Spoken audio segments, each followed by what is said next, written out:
Selamat pagi, Pak Arwanto. Di sini saya Vincentius Donald Justin akan mempresentasikan secara singkat laporan hasil observasi yang telah saya buat berkaitan dengan pengukuran kadar oksigen dalam ruang kelas 10.1. Pertama-tama, kebutuhan manusia sangatlah beragam, baik yang terlihat maupun yang tidak. Banyak hal yang tidak terlihat dan tidak disadari di sekitar manusia merupakan bagian dari kebutuhannya. Salah satu kebutuhan yang saya maksud adalah oksigen. Oksigen merupakan senyawa kimia berupa gas yang tidak berbau dan berwarna. Oksigen memiliki manfaat utama, yakni sebagai zat yang akan diproses dalam sistem peredaran darah dan sistem pernapasan manusia, serta sistem metabolisme tubuh. Oksigen sebagai zat substantif menyumbang peranan sangat besar dalam kehidupan manusia yang berkelanjutan. Untuk penghitungan volume udara total atau volume oksigen di dalam kelas akan saya paparkan sebagai berikut. Pertama, saya menghitung volume udara total dalam kelas, yaitu sebesar 314.685.000 cm3.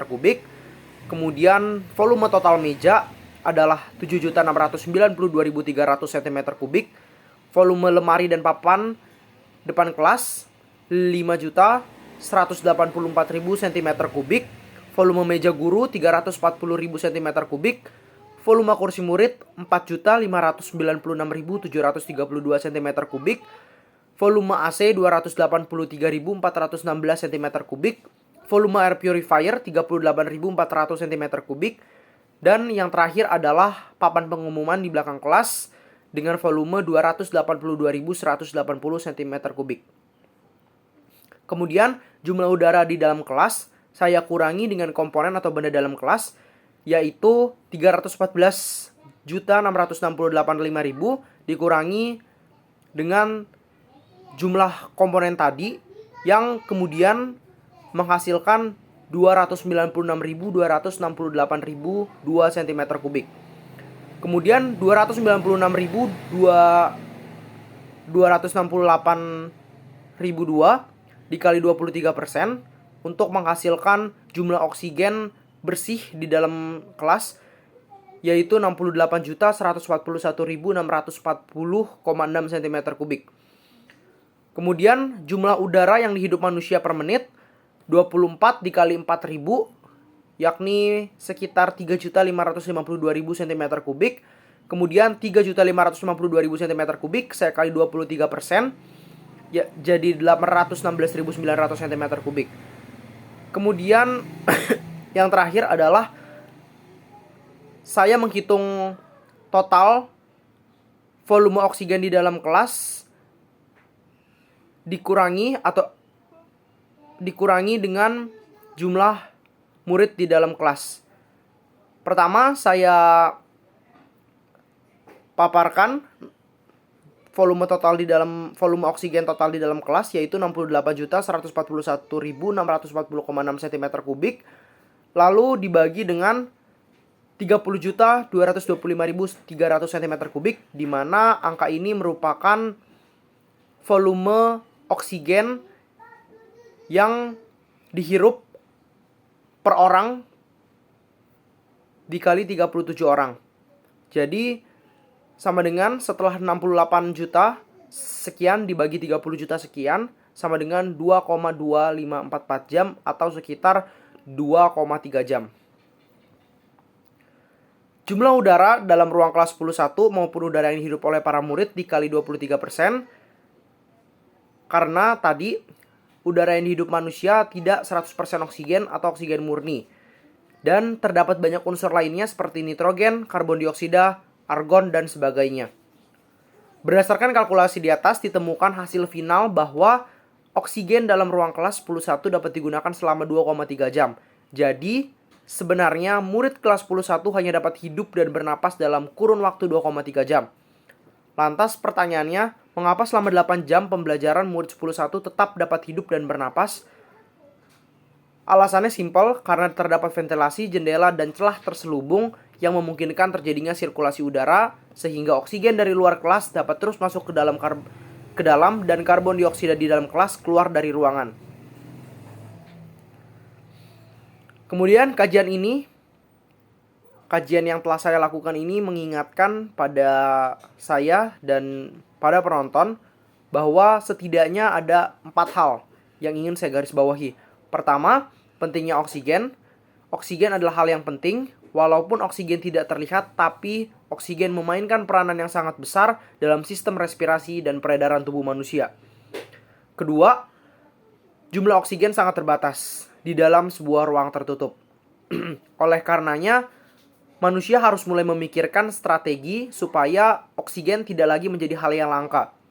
Mungkin dengan menambah tanaman pot di dalam kelas, atau menggunakan air purifier, mengaktifkan air purifier sehingga sirkulasi oksigen dapat berjalan dengan baik. Selanjutnya, pentingnya ventilasi.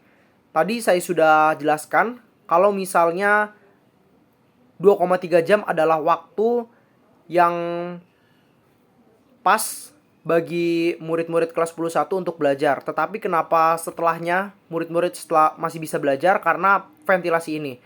Jadi ventilasi memainkan peranan yang besar juga karena ventilasi ini melancarkan sirkulasi udara, dan sirkulasi berfungsi untuk menciptakan kondisi udara menjadi sehat dan baik dihirup oleh manusia. Semakin banyak ventilasi, maka udara akan semakin segar dan kebutuhan oksigen dapat tercukupi dengan baik. Terakhir, observasi ini mengantarkan saya pada tindakan reflektif preventif, yakni keterbatasan oksigen menyebabkan satu kasus yang ramai terjadi di lingkungan kelas 10 Kasus itu adalah rasa kantuk dan lemas yang berpengaruh terhadap rendahnya semangat belajar murid. Pembelajaran tidak lagi menjadi efisien dan hanya sekedar lektur kosong belaka. Maka agar kondisi oksigen kembali optimal, perlu kesadaran masing-masing siswa untuk keluar kelas saat jam pembelajaran istirahat. Selain itu, murid juga tidak diperbolehkan melakukan gerak berlebih seperti berlari dalam kelas, bermain bola, dan sebagainya. Alasannya karena setelah melakukan aktivitas fisik, pasti tubuh membutuhkan kadar oksigen lebih untuk menyuplainya ke paru-paru, jantung, dan otak. Dengan demikian, observasi dan kajian ini akan menjadi bahan pembelajaran kritis yang syarat akan makna. Oksigen yang terbatas akan menimbulkan rasa kantuk, lemas, hingga sistem respirasi dan peredaran darah tidak lancar. Oleh karena itu, penting bagi kita untuk mengingat 4 hal tadi. Pentingnya oksigen, terbatasnya oksigen, pentingnya pohon, pentingnya ventilasi, dan penggunaan waktu istirahat yang bijak. Bijak artinya mempertimbangkan aksi dan kalkulasi yang telah disajikan sebelumnya, sehingga dapat sampai pada pemahaman bahwa oksigen sangat penting baik dalam kemaslahatan maupun prosedur pemeliharaan. Yang terakhir adalah refleksi singkat saya.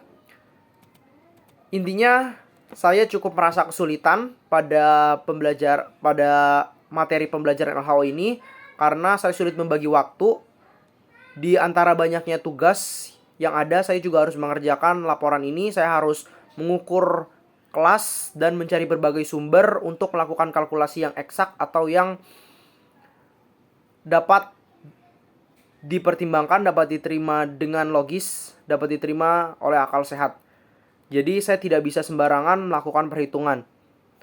Kemudian saya juga jadi belajar matematika, belajar perhitungan matematika tentang oksigen, berapa banyak oksigen yang dibutuhkan oleh manusia, lalu hal-hal kritis yang sebenarnya sekarang kita hadapi berkaitan dengan oksigen dan cara mencegahnya atau cara mengatasinya sehingga oksigen tidak lagi menjadi hal yang langka di masa depan.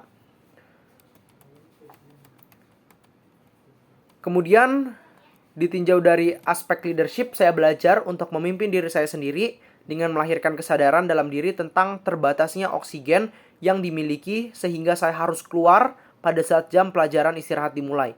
Saya juga harus bisa mengajak dan mempengaruhi teman lain untuk keluar dari kelas. Kompetens saya asah melalui laporan ini di mana saya belajar untuk mengemukakan pendapat dengan logis dan akurat sehingga dapat dibuktikan dan dipercaya oleh orang lain. Saya belajar untuk memilah sumber yang kredibel sehingga sumber argumen yang saya gunakan nantinya tidak menyesatkan opsi solusi yang saya pilih dan akhirnya bermuara pada sesat logika. Ketiga, conscience dan compassion saya terapkan ketika saya berada di luar kelas, di mana saya mencoba memangkas bibit tindak korupsi dalam diri saya, karena dengan saya masih berlari-lari di dalam kelas atau saat jam pelajaran istirahat saya tidak mau keluar, artinya saya merampas hak oksigen milik orang lain. Yang terakhir, komitmen akan saya jalankan dengan berkomitmen melakukan apa yang menjadi strategi maupun tindakan di masa mendatang. Seperti yang tadi saya sudah paparkan, saya mungkin bisa mengajukan kepada wali kelas atau ketua kelas untuk menambahkan pohon, menyuruh teman-teman keluar dari kelas, dan langkah-langkah maupun tindakan nyata lainnya. Demikian presentasi kajian laporan hasil observasi terkait dengan pengukuran kadar oksigen di dalam ruang kelas 10.1. Saya Vincentius Ronald Justin pamit undur diri. Terima kasih Pak Armanto.